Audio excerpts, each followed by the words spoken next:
अस्सलाम वालेकुम नाजरीन, आप देख रहे हैं नया पाकिस्तान और मैं हूं शहजाद इकबाल। पंजाब और खैबर पख्तूनख्वा में इलेक्शन में ताखीर से मुतल्लिक कल सुप्रीम कोर्ट में अहम समात और मरीम नवाज की 2 जजेस पे जलसे में कड़ी तनकीद के बाद आज पीडीएम जमातों ने उन्हीं 2 जजेस की बेंच में शमूलियत पर बाकायदा एतराज दायर कर दिया है।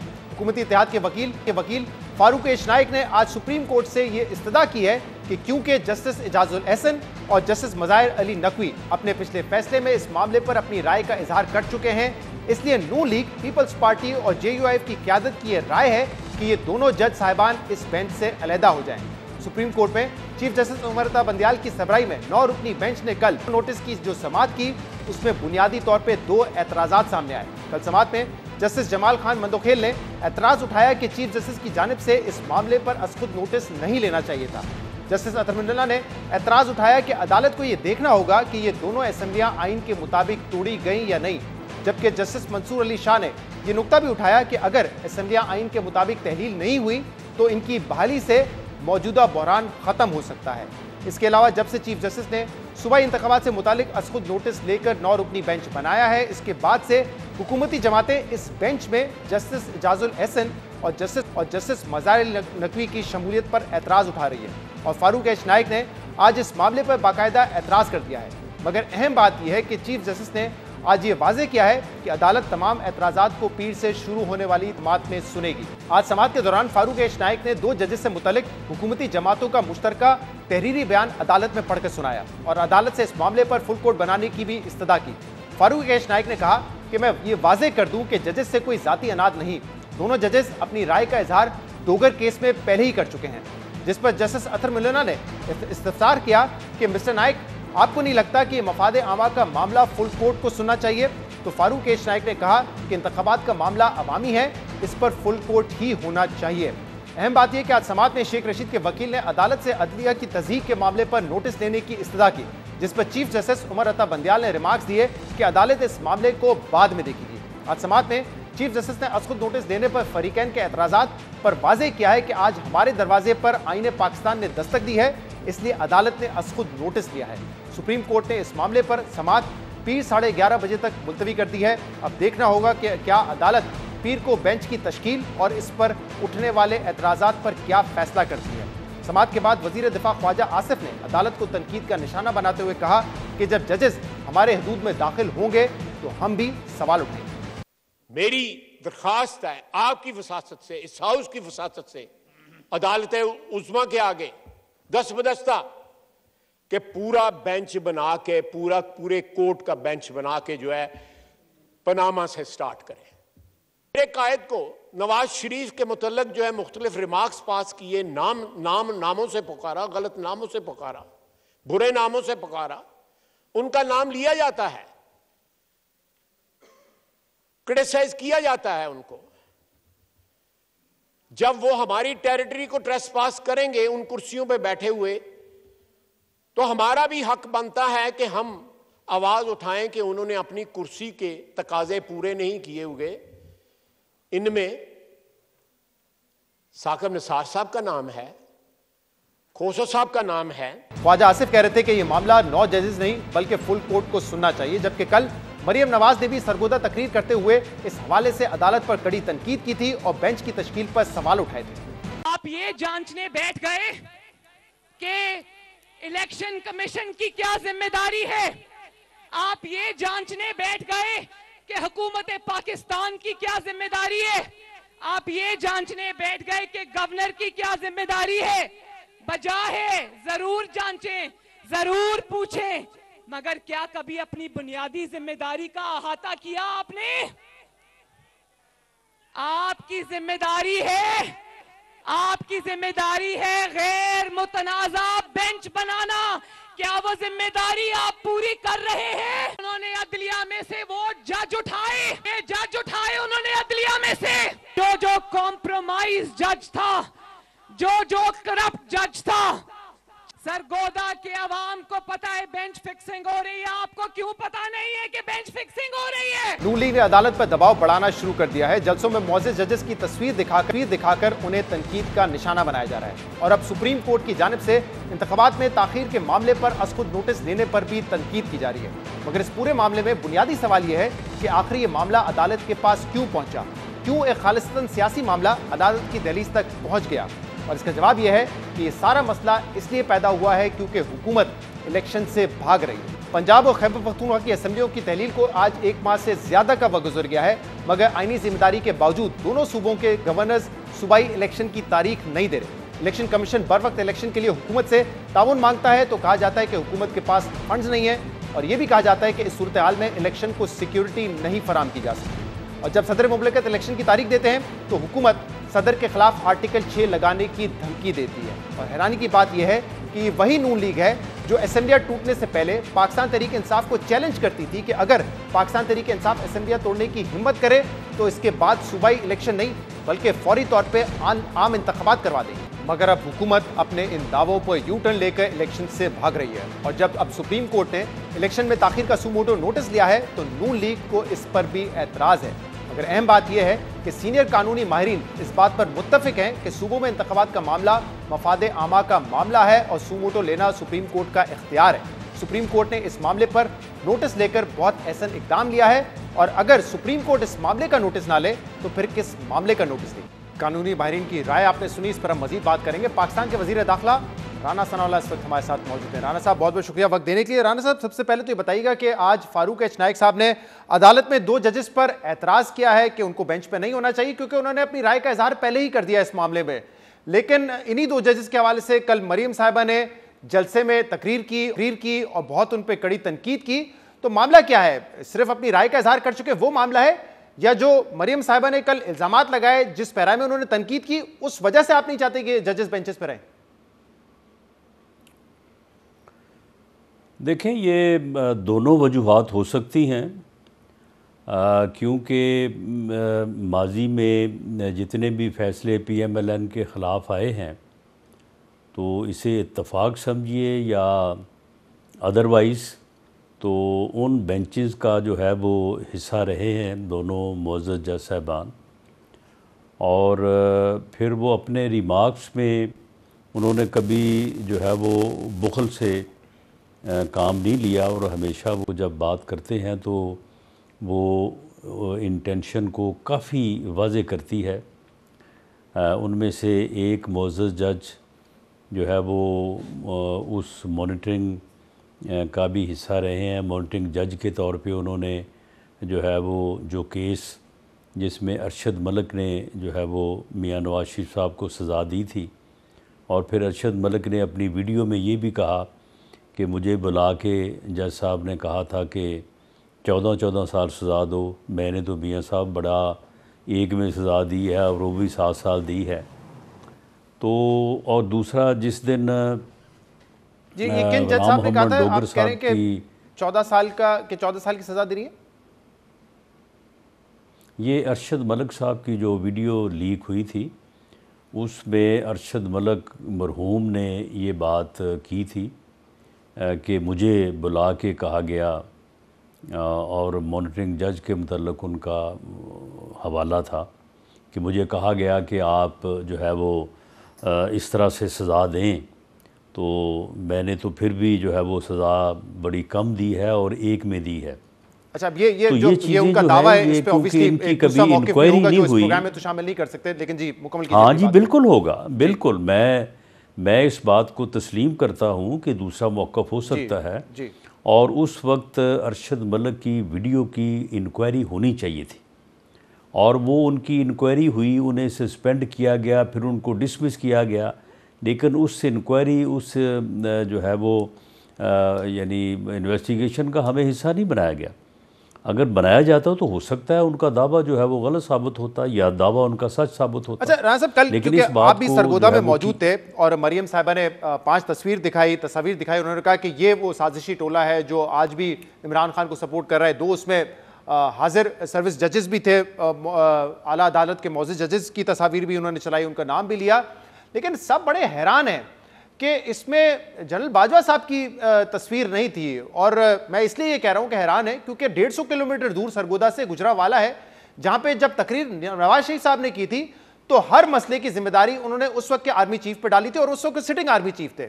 चाहे उनका जेल में जाना हो, चाहे उनकी हुकूमत का खात्मा हो, चाहे इमरान खान को लाना हो, तमाम जिम्मेदारी उस पर डाली थी। तो ये अचानक से उस लिस्ट में से कैसे माइनस हो चुके हैं? उस वक्त हाजिर सर्विस थे, तब नाम ले रहे थे, आज मरीम साहिबा के लब पे उनका नाम ही नहीं है। नहीं, ये कोई इत्तेफाक हो सकता है, मुझे नहीं पता कि वो जो है वो किसकी तस्वीर आई और किसकी ना आई। उसमें वो जो 5 किरदारों के खिलाफ, नहीं कोई डील का हिस्सा नहीं है। अब बाजवा साहब से किसी की क्या डील होनी है? बाजवा साहब के साथ जिनकी डील थी वो तो अब वो भी उनके ख़िलाफ़ जो है वो सुबह शाम जो है वो उनके ख़िलाफ़ बात करते हैं जी, और जो बात करते हैं वो यही कहते हैं कि उनकी हुकूमत गिराने में आपकी पीडीएम के साथ जो है वो बाजवा साहब ने रोल प्ले किया था। तो हमारी हुकूमत गिराने में भी तो फिर उन्हीं का हाथ था ना, इनको लाने में भी उन्हीं का हाथ था, तो वो बात क्यों नहीं करते? अब हर बुराई जो है वो उनके ज़ुम्मे लगाते हैं।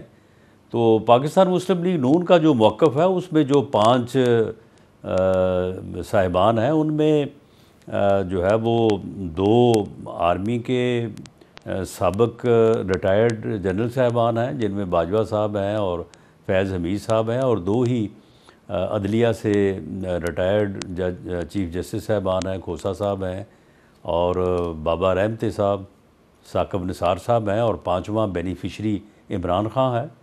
तो इसमें अगर कोई तस्वीर कल नहीं नज़र आई तो वो गलत होगा। और इसमें सिर्फ तस्वीर का मामला नहीं है, मुकम्मल तौर पे उनको इग्नोर कर दिया गया ना, उनका तो कोई नाम ही नहीं आया, जुडिशल ऑफिसर का नाम तो नहीं है। मैं कह रहा हूं कि जिनको जिम्मेदार नवाज शरीफ साहब ठहराते थे, सिर्फ उनकी तस्वीर का मामला नहीं है कि तस्वीर नहीं थी, उनका नाम भी नहीं लिया, उनके ऊपर कोई जिम्मेदारी भी नहीं डाली गई। नहीं, उनका नाम देखें, हर मर्तबा को हर नाम जो है वो कोई नाम रह भी सकता है, लेकिन इसमें मरीम नवाज साहबा का अगर आप हवाला दे रहे हैं तो उन्होंने मुतअद्दिद बार बाजवा साहब का नाम लिया है और बड़ा डट के नाम लिया है, और उस वक्त भी लिया जब उनका वो चीफ़ ऑफ आर्मी स्टाफ थे। ये तो आज नाम ले रहे हैं ना, आज जब वो रिटायर्ड हो गए, पहले उनको एक्सटेंशन तक देने को तैयार थे और अब उनका नाम ले रहे हैं, जो कि मैं समझता हूँ कि कोई मुनासिब बात नहीं है। अच्छा राना साहब, आप समेत जो दीगर रहनुमाई इंक्लूडिंग मरीम नवाज साहबा, ख्वाजा आसिफ हसन इकबाल, अभी हमने सुनवाया, आप लोग तो चैलेंज कर रहे थे पीटीआई असेंबलियां तोड़ें तो इन दोनों सूबाई असेंबलियों में क्या हम तो जो है पूरे मुल्क में जनरल इलेक्शन करवा देंगे, ये आप उस वक्त बात कर रहे थे।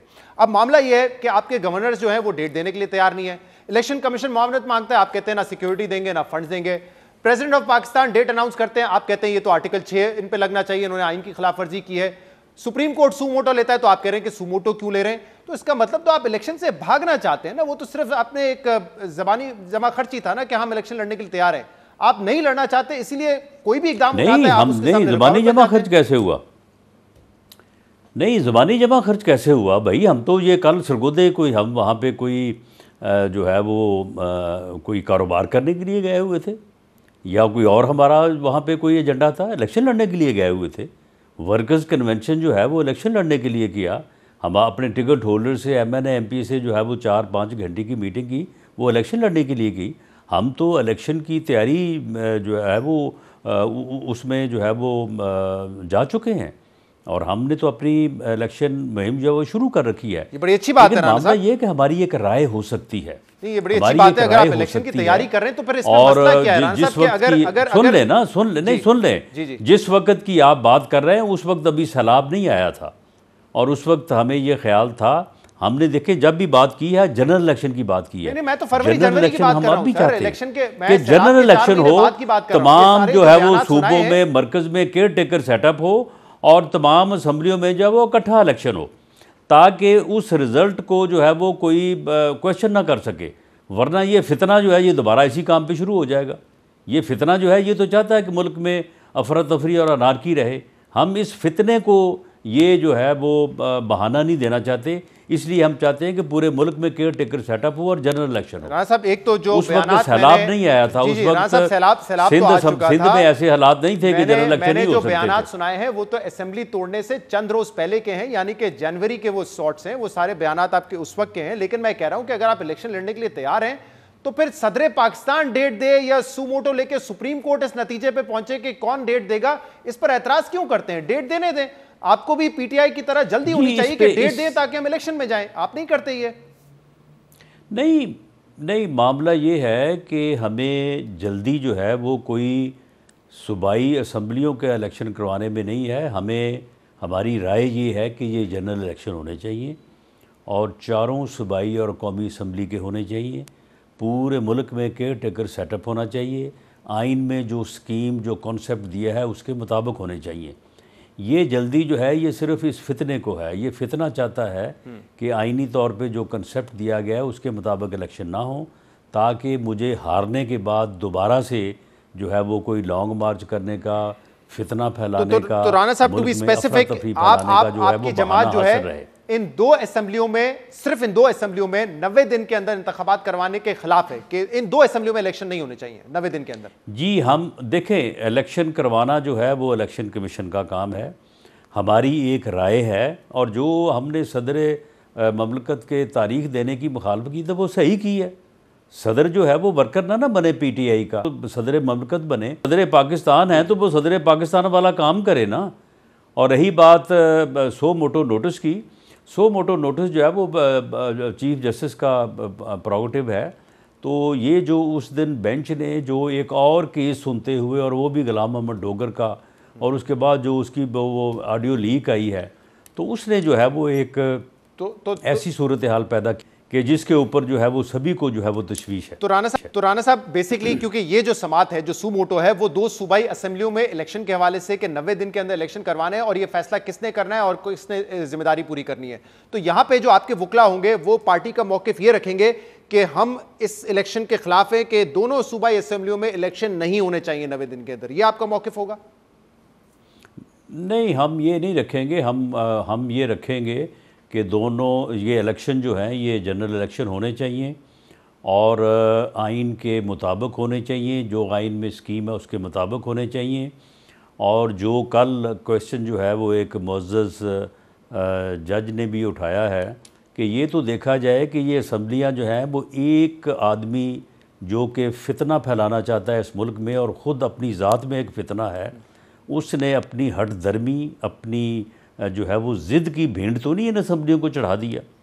लेकिन ये पहलू भी जो है वो देखा जाना चाहिए और ये भी देखा जाना चाहिए कि क्या इस मुल्क में इस तरह से विदाउट केयर टेकर जो है वो कॉन्सेप्ट, क्या मुल्क में फ्री फेयर इलेक्शन हो सकते हैं? ये इलेक्शन जो है इस मुल्क को किसी और हादसे से, एक और तरह की अफरा-तफरी और जो है वो सूरत हाल से दो चार तो नहीं कर देंगे। जब असेंबली तोड़ी गई और ये फैसला किया गया, देखने वाली है ना, फैसला किया गया असेंबली तोड़ने का, तो उस वक्त की जो ऑपोजिशन थी पंजाब असेंबली में उसने चैलेंज नहीं किया, उसने उस फैसले को चैलेंज तो नहीं किया। तो अब आप किस तरीके से, उस वक्त हुकूमत जाके कह दी कि अदालत में देखें हमारा फैसला था,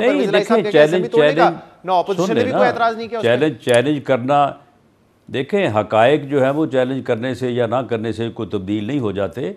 इस मुल्क में आइन भी री राइट हुआ है जिस वजह से ये मुल्क जो है वो इस बहरान को पहुंचा है। सही, बहुत बहुत शुक्रिया। तो ये सारी चीज़ें जो हैं, अब हम तो कहते हैं कि फुल बेंच बैठे और इन सारी चीज़ों। बहुत बहुत शुक्रिया, बहुत बहुत शुक्रिया। राना सनाउल्लाह हमारे साथ मौजूद थे। प्रोग्राम में एक ब्रेक शामिल करेंगे, इसके बाद कानूनी माहिरीन इस पर क्या कहते हैं उनकी राय लेंगे एक ब्रेक के बाद।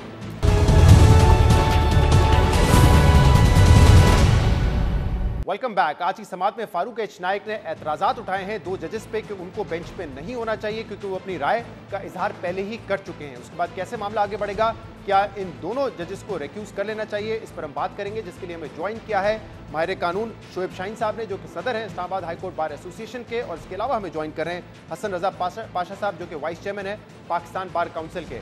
आप दोनों का बहुत बहुत शुक्रिया ज्वाइन करने के लिए। शोएब शाहीन साहब, आज जो एतराज़ किया है फारूक एच नाइक साहब ने, उस पर आपने कहा कि उनका जो एतराज़ है वो गैर कानूनी है, गैर आईनी है, इसकी क्या वजह है? क्योंकि हम देखते हैं कि आमतौर पे अगर बेंच पे कोई एतराज़ होता है तो जजेस अपने आप को रिक्यूज कर लेते हैं। आप क्यों कह रहे हैं कि ये एतराज़ात गैर कानूनी और गैर आईनी हैं?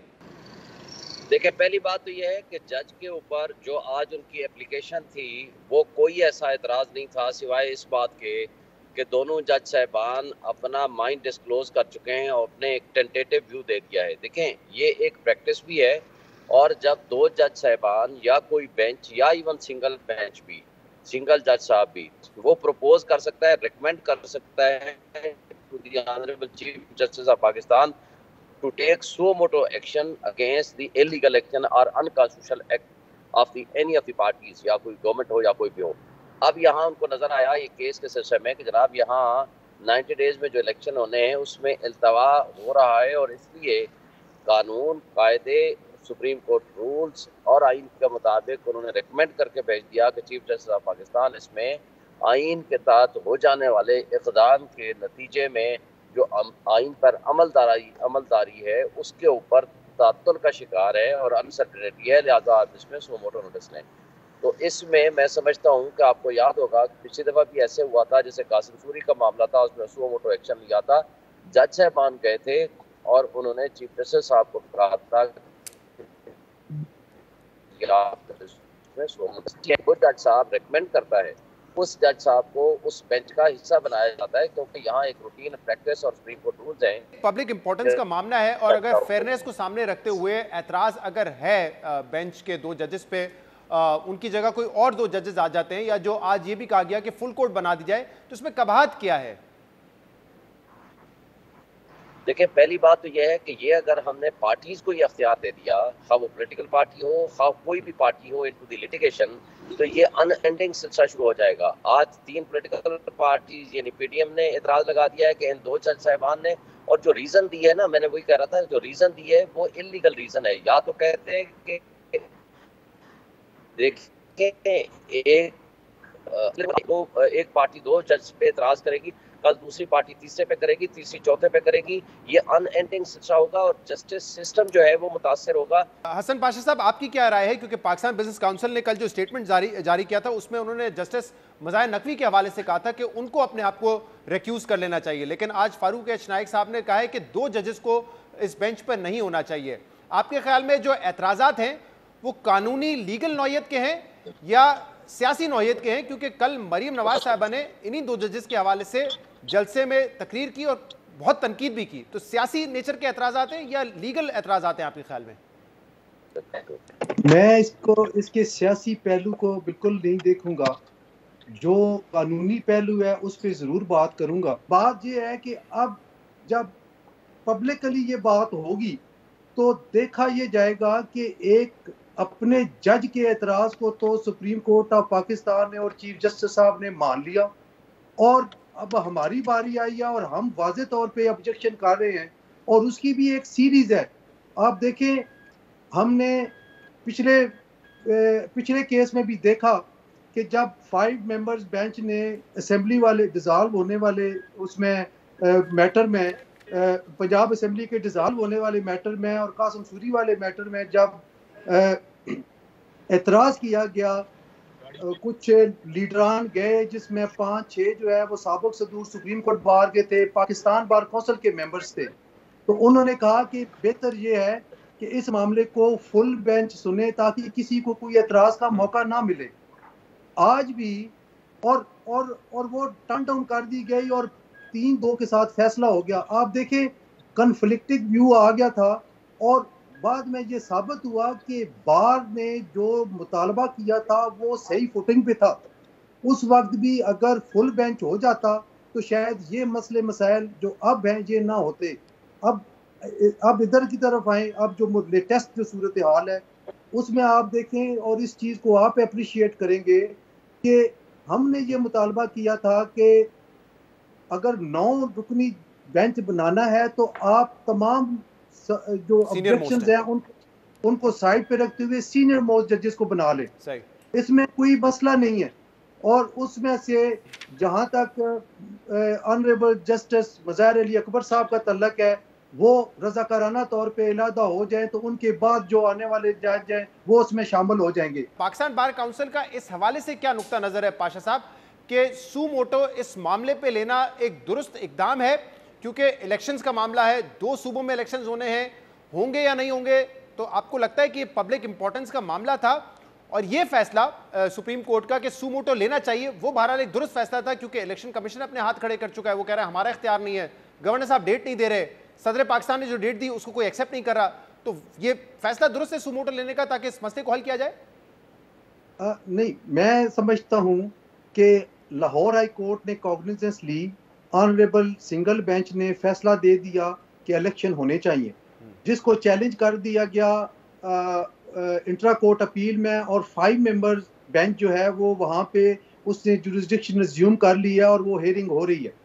अब देखें कि जब एक मामला already honourable Lahore high court में पेंडिंग है तो दो मुअज़्ज़ज़ जज साहबान ने एक सर्विस मैटर में उसकी समाअत करते हुए चीफ जस्टिस ऑफ पाकिस्तान को नोट पुट अप कर दिया कि ये जो है ये हो जाना चाहिए। और आप इस चीज़ को मद्देनजर रखें कि वो उस केस की बात है जो ऑडियो लीक में जिस केस का जिक्र किया गया 14 फरवरी वाले के, तो ये इसी वजह से उंगलियां उठनी शुरू हो गई और लोगों ने जुबानें खोल लेकिन दी। जो और पाकिस्तान बिजनेस काउंसिल का स्टेटमेंट था वो बेंच से मुत्तलिक था, बेंच की फॉर्मेशन पे एतराज था। आप लोगों ने सुमोटो के हवाले से तो वैसा एतराज नहीं किया है। नहीं, सुआ मोटो के हवाले से देखिए चीफ जस्टिस ऑफ पाकिस्तान के पास इख्तियार है जी। लेकिन एक चीज जो हम ये समझते हैं कि 184(3) के जब जुरिसडिक्शन अज्यूम करते हैं तो फिर उसका कोई एपेलेट फोरम नहीं है, इसके ऊपर खुदा की अदालत है। तो ये बेहतर होता कि अगर लाहौर हाई कोर्ट के 5 मेंबर्स बेंच के फैसले का इंतजार कर लिया जाता और अल्टीमेटली मामला सुप्रीम कोर्ट में ही आना है। सही है। शोएब शाहीन साहब, एक और मामला जिस पे कल बात हुई और जस्टिस अतर मिनुल्लाह साहब ने ये सवाल उठाया कि हमें ये देखना होगा कि दोनों असेंबलियां आइन के मुताबिक तोड़ी गई या नहीं। तो इस पर भी आगे जाके शायद जब समाअत हो तो गुफ्तगू हो। आपके ख्याल में क्या कोई रीजनेबल ग्राउंड बताने पड़ेंगे उस वक्त की हुकूमत को, परवेज इलाही साहब को जो चीफ मिनिस्टर थे, कि क्यों असेंबली तोड़ी गई? आइन इस हवाले से क्या कहता है? क्या ये बताना जरूरी है या चीफ मिनिस्टर की अपनी मर्जी है कि उसका मूड हुआ असेंबली तोड़ने का तो तोड़ दी असेंबली? आइन का आर्टिकल 112 से बात को करता है, एक सूरत हो सकती है कि चीफ मिनिस्टर जब एडवाइस देगा तो 48 आवर्स के अंदर को डिसॉल्व कर देगा असेंबली को, या ऑटोमेटिकली डिसॉल्व हो जाएगी। That is the only discretion of the chief minister. और प्राइम मिनिस्टर के मामले में प्राइम मिनिस्टर की डिस्क्रिशन है और उसके ऊपर कोई रीजनिंग, कोई जस्टिफिकेशन उसकी जरूरत नहीं है।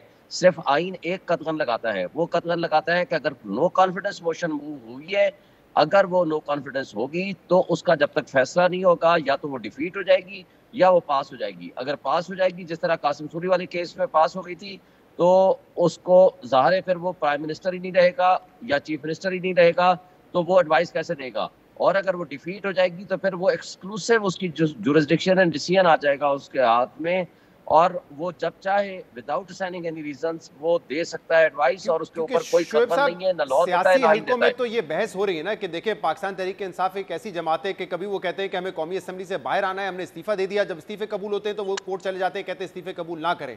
इसी तरीके से पार्लियामेंट तोड़ने के हवाले से, दोनों असेंबलियां तोड़ने के हवाले से ये कहा जा रहा है कि क्योंकि इमरान खान को जनरल इलेक्शन नहीं मिले तो उन्होंने परवेज इलाही साहब को कहा और जबरदस्ती असेंबलियां तोड़वा दी। तो अगर इस तरह मामला चलते रहेंगे तो इस्तेकाम कहां से आएगा? अदम इस्तेकाम ही रहेगा।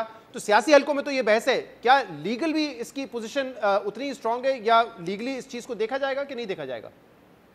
देखें, सियासी तौर पर तो ये बात की जा सकती है, जो चाहें इदारे पॉलिटिकल पार्टीज अपना पॉइंट ऑफ व्यू दे सकती हैं, लेकिन ये असेंबली रिजोल्यूशन का मामला भी तो ऑफर की थी पीडीएम के तमाम लीडरों ने कि 2 असेंबली आप तोड़ दें, आकर नेशनल असेंबली का हम तोड़ देंगे और इलेक्शन एक दिन में ले लें। और ये बात से पीछे हट गए, नहीं है, इसलिए ना तो किसी ने चैलेंज किया है और ना ही ये इस वक्त इसमें लिस्ट में शामिल है ये इशू। हाँ, अतर मिनुल्लाह साहब, मंसूर शाह साहब ने कहा है कि इसको भी इस पॉइंट ऑफ व्यू का हिस्सा बना लें, तो क्या असेंबलियां की रेजोल्यूशन कॉन्स्टिट्यूशनल है, लॉफुल है या नहीं है। लेकिन अभी इस वक्त तक जो आइन के मुताबिक है वो बिल्कुल इसमें किसी किस्म की कोई रिजर्वेशन आइन नहीं देता, ना ही इसमें वो कोई रीजनिंग या जस्टिफिकेशन हो सकती है। पाशा साहब, जरा अब आपका इस पर क्या नुक्ता नजर है? क्या ये बेंच ये मामले को देखेगा कि असेंबलियां जो तोड़ी गई वो आइन के मुताबिक थी? क्या रीजनेबल ग्राउंड मौजूद थे असेंबलियां तोड़ने के या नहीं? वैसे अगर शोएब शाहीन साहब इजाजत देते हैं तो मैं अर्ज करता हूँ, शहजाद साहब आप ज़रा अपनी मेमोरी को रिकॉल करें और देखें कि जब असेंबलियां टूटने और ना टूटने की बात हो रही थी तो उस वक्त परवेज इलाही साहब जो कि उस वक्त के वजीर आला थे जी, वो उनका क्या बिहेवियर था, कितनी बददिली थी, और किस तरह आप लोगों ने हमें बताया आवाम को कि वो इमरान खान साहब को मिलने गए और उनको कायल करते रहे कि आप असेंबली को डिसॉल्व ना करें, अभी ज़रूरत नहीं है। इट मीन्स कि जो उस असेंबली का लीडर है और कायदे ऐवान जिसको कहते हैं वो तैयार नहीं था।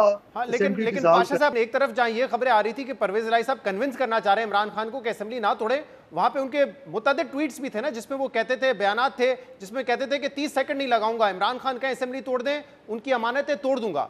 तो इसलिए सवाल ये कि क्या ये सारी बातें कोर्ट ऑफ लॉ में मैटर करेंगी या नहीं करेंगी?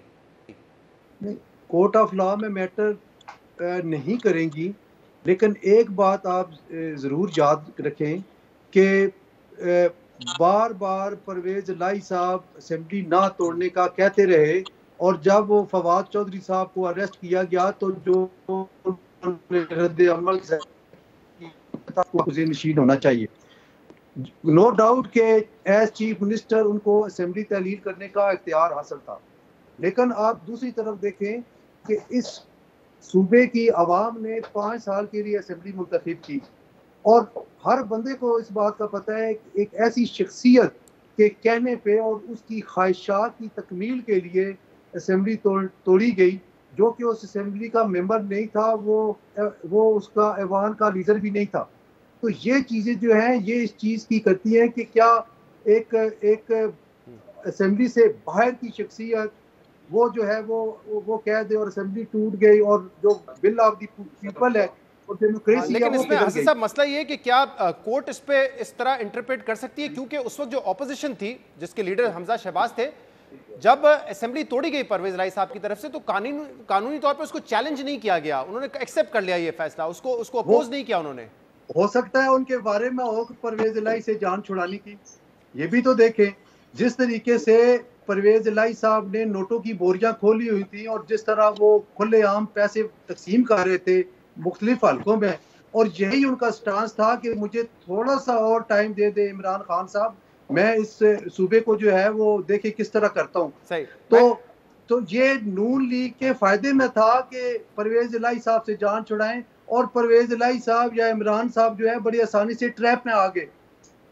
अच्छा शोएब साहब, अब मुझे बताइएगा कि एक मामला जो सामने आ रहा है कि आइन इसको कैसे देखता है कि इस वक्त अगर लेट्स सपोज इंतखाबात हो भी गए, तो जब आम इंतखाबात होंगे 2 सूबों में ऑलरेडी असेंबलियां मौजूद होंगी, इस्लामाबाद में अगर कौमी असेंबली का इंतखाब हो रहा होगा तो केयर टेकर सेटअप होगा, लेकिन जो स्पिरिट है कानून की वो ये है कि जो 150 सीटें पंजाब में होगी वहां पे भी एक न्यूट्रल जो है सेटअप होना चाहिए, जो कि उस वक्त नहीं होगा। तो फिर क्या होगा आगे जाके, ये भी तो एक कानूनी सवाल है ना जो उठेगा। इलेक्शन कमीशन ऑफ पाकिस्तान को अख्तियार मिल जाता है कि वो न्यूट्रल सेटअप बनाएं और न्यूट्रल सेटअप के तरीके से चलाएं। देखें उस लिहाज से तो इस वक्त भी तो फेडरल मिनिस्टर सारे इनके बैठे हुए हैं ना, अगर फेडरल गवर्नमेंट भी तो उसमें इन्वॉल्व हो सकती है, मुतासर कर सकती है। आइन इस पे किसी किस्म का कोई इबाम नहीं है कि आइन के मुताबिक प्रोविंशियल असेंबली किसी भी वक्त टूट सकती है, नेशनल असेंबली किसी भी वक्त टूट सकती है, अलग अलग इलेक्शन हो सकते हैं। जिस वक्त हमजा शहबाज चीफ मिनिस्टर थे और शहबाज शरीफ प्राइम मिनिस्टर थे, उस वक्त सप्लीमेंट्री इलेक्शन हुए ना, ज़िमनी इलेक्शन जो हुए हैं पंजाब के, और उसके नतीजे में 16 सीटें या 15 सीटें ज़िमनी इलेक्शंस पे तो ये बार है नहीं ना कि केयर टेकर सेटअप होना चाहिए। मैं वही कह रहा हूँ ना कि जब ऐसी कुछ सिचुएशन थी उसके बावजूद भी उसमें इलेक्शंस हुए। इलेक्शंस किसी सूरत इल्तवार ही हो सकते हैं 90 डेज के बाद, आइन इस बात की इजाजत नहीं देता। बाकी न्यूट्रल सेटअप लगाना, बाकी चीजें करना, ये सारा इलेक्शन कमीशन ऑफ पाकिस्तान का काम है, और इलेक्शन कमीशन उसमें अपनी जिम्मेदारियां तो मतलब उस वक्त जो भी हुकूमत होगी उसके पावर्स को सस्पेंड करके क्या election commission care taker setup लगा देगा उन 3 माह के लिए या 2 माह? नहीं, ऐसा नहीं कर सकता, ऐसा नहीं कर सकता कि इलेक्टेड लोगों को सस्पेंड नहीं कर सकता। आप एडमिनिस्ट्रेशन को न्यूट्रल कर सकते हैं, एडमिनिस्ट्रेशन न्यूट्रल हो सकती है, वो नहीं हो सकते जो इलेक्टेड रिप्रेजेंटेटिव बैठे हुए हैं उनको सस्पेंड कर दें। आज मसलन इलेक्शन हो रहे हैं, गवर्नमेंट चाहे कि जनाब ये इलेक्शन कमीशन चाहे फेडरल गवर्नमेंट के मिनिस्टर्स को उनको सस्पेंड कर दे, ऐसा नहीं हो सकता। इसलिए जो भी सिस्टम आएगा वो ये आएगा कि आइन के मुताबिक जो 90 डेज का टाइम है, टाइम बाउंड, उसके अंदर इलेक्शन होने, और जो एडमिनिस्ट्रेशन होती है मसलन। बहुत शुक्रिया शोएब शाहीन साहब और हसन पाशा साहब हमारे साथ मौजूद थे। शामिल करते हैं एक ब्रेक, उसके बाद मजीद बात करेंगे, हमारे साथ रहिएगा। Welcome back. तहरीक इंसाफ की जेल भरो तहरीक का आज तीसरा दिन है, लेकिन इमरान खान ने जिस मकसद से जेल भरो तहरीक का ऐलान किया था और पाकिस्तान तहरीक इंसाफ की जानिब से जितने लोगों की गिरफ्तारी देने का दावा किया गया था, वो दावे और तहरीक का मकसद दोनों कामयाब होते नजर नहीं आ रहे। बल्कि जिस तरह पास पाकिस्तान तहरीक इंसाफ के रहनुमाओं की गिरफ्तारी से बचने की वीडियो सामने आ रही हैं और गिरफ्तारी के बाद फौरी जमानतों की कोशिशें हो रही हैं, उसके बाद पाकिस्तान तहरीक इंसाफ की जेल भरो तहरीक जमानत कराओ तहरीक बनकर रह गई है और अदालत में भी अब इस मामले पर कहके मारे जा रहे हैं। जेल भरो तहरीक के आज तीसरे दिन रावलपिंडी में पाकिस्तान तहरीक इंसाफ के कुछ कारकुनों और रहनुमाओं की गिरफ्तारी हुई, जिसमें पाकिस्तान तहरीक इंसाफ के रहनुमा फयाजुल हसन चौहान, जुल्फी बुखारी और इसके अलावा अवामी मुस्लिम लीग के सरबराह शेख रशीद ने भी गिरफ्तारी दी। मगर बाद में फयाजुल हसन चौहान और इनके साथ गिरफ्तार होने वाले कारकुनों को पुलिस ने कुछ देर बाद इस्लामाबाद के नवाई इलाके मंदरा पर छोड़ दिया। अहम बात यह कि पाकिस्तान तहरीक इंसाफ के रहनुमा शाह महमूद कुरैशी, असद उमर, आजम स्वाति और उमर सरफराज चीमा समेत दीगर रहनुमाओं ने 2 रोज पहले गिरफ्तारी दी थी, जो अब मुख्तलिफ जेलों में है।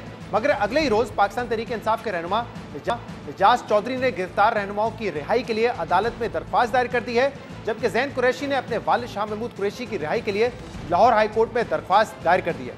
और आज लाहौर हाईकोर्ट में इन दरख्वास्तों की समाअत के दौरान दिलचस्प जुमलों का तबादला हुआ और पाकिस्तान तहरीक इंसाफ की हिकमत अमली पर अदालत में कहके भी लगे। समाअत के दौरान जस्टिस शहराम सरवर ने पाकिस्तान तहरीक इंसाफ के वकील से सवाल किया कि आपके लोग क्यों पकड़े गए हैं, जिस पर दरख्वास्त गुजार के वकील ने कहा कि हमने जेल भरो तहरीक शुरू की थी। इस पर अदालत ने पूछा कि फिर अब आप अदालतों से क्या चाहते हैं, क्यों खेल रहे हैं अदालतों से?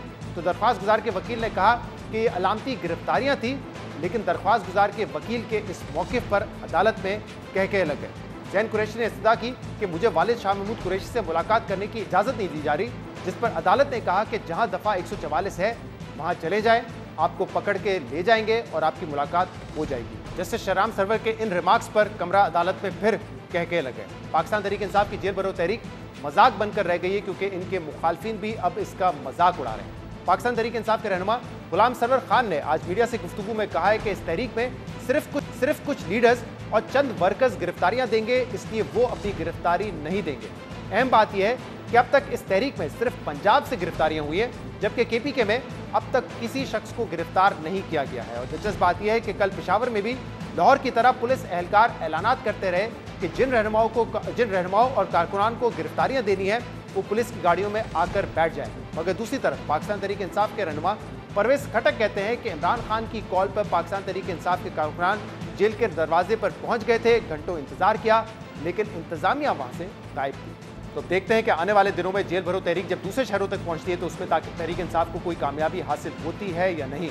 आज के प्रोग्राम में इतना ही। शो से इजाजत दीजिए। अल्लाह।